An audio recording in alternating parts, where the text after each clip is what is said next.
अस्सलाम वालेकुम। आज की इस वीडियो में नेशनल रिफाइनरी लिमिटेड को हम एनालाइज करेंगे और इसको हम शॉर्ट टर्म पीरियड में हम देखेंगे।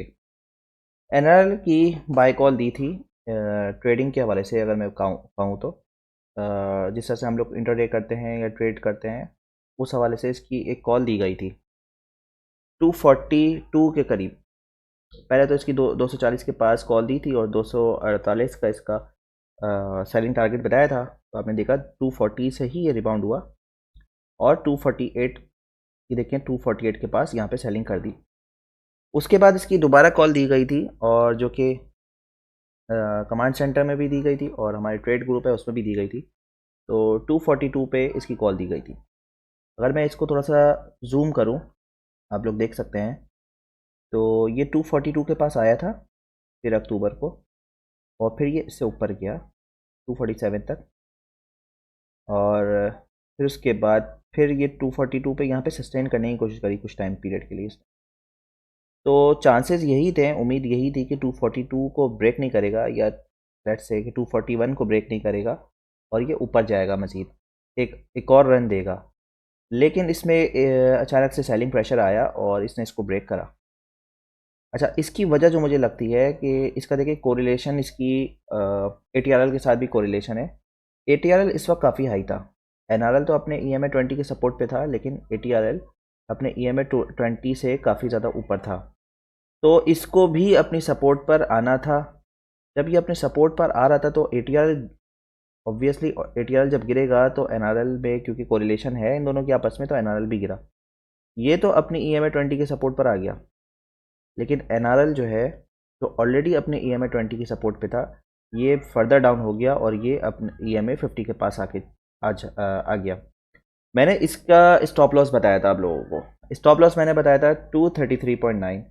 आप देखिए 233.9, अगर मैं इसकी लाइन ड्रॉ करता हूँ तो 233.9, तो ये इसने अपना स्टॉप लॉस तो हिट नहीं करा।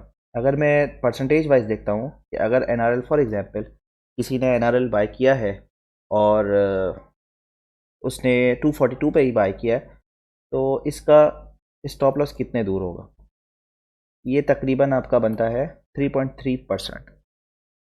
अच्छा, इस पे मैं आप लोगों को स्ट्रेटजी, मैंने आप लोगों को बोला था मैं स्ट्रेटजी बताऊंगा क्या करना है। देखें, दो स्ट्रेटजी है। पहली तो स्ट्रेटजी मैं उन लोगों के लिए बताऊंगा कि जिनके पास फ्री कैश नहीं है। जिनके पास फ्री कैश नहीं है वो तो अपना सीधा सीधा स्टॉप लॉस लगा दें।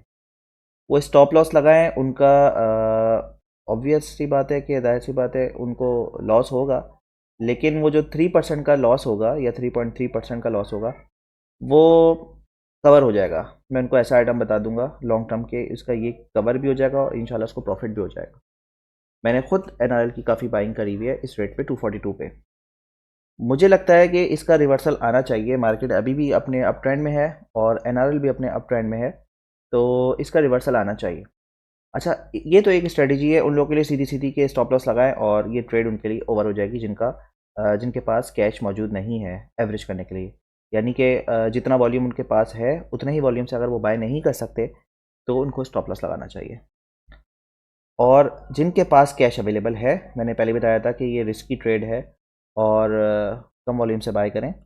तो जिसके पास कैश है मौजूद, तो मुझे ये लगता है कि अगर इसने 233.9 या 234 अगर इसने ब्रेक किया, तो फिर इसकी जो नेक्स्ट सपोर्ट होगी वो डे ग्राफ के हिसाब से होगी, जो कि 230 के पास होगी।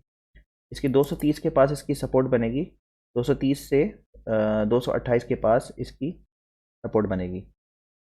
230 इसकी पिवट वाली सपोर्ट है और 228 इसकी डेली की EMA 20 बनेगी। अभी तो EMA 20 इसका यहाँ पर मौजूद है, लेकिन कल जब मार्केट खुलेगी तो इसका EMA मज़ीद ऊपर चला जाएगा। मैं इसको एक रफली ड्रॉ करके दिखा देता हूँ। कुछ ये इस तरह से बन जाएगा।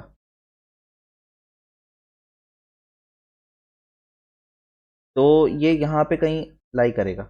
तो ये 228 से 230 के दरमियान आपको देखना है, जिसके पास कैश अवेलेबल है, कि 230 से 228 के दरमियान अगर ये सस्टेन कर रहा है तो इट मीन्स यहाँ से रिवर्सल के चांसेस है। यहाँ पे आप लोग एवरेज कर लें।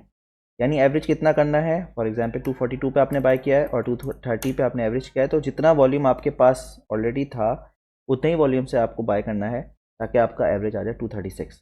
फिर इंशाल्लाह आपको ये 236 अगर एवरेज हो जाएगा तो आपको यहाँ से एग्ज़िट मिल जाएगा। 236 237 आपको आसानी से आपका रेट आ जाएगा और आप लोग प्रॉफिट बुक कर लेंगे या आपको ब्रेक इवन पे आप लोग निकल जाएंगे। अगर तो मार्केट में मसला है, अगर मार्केट में मसला नहीं है तो इंशाल्लाह रिवर्स होकर आपको काफ़ी ज़्यादा प्रॉफिट मिल जाएगा।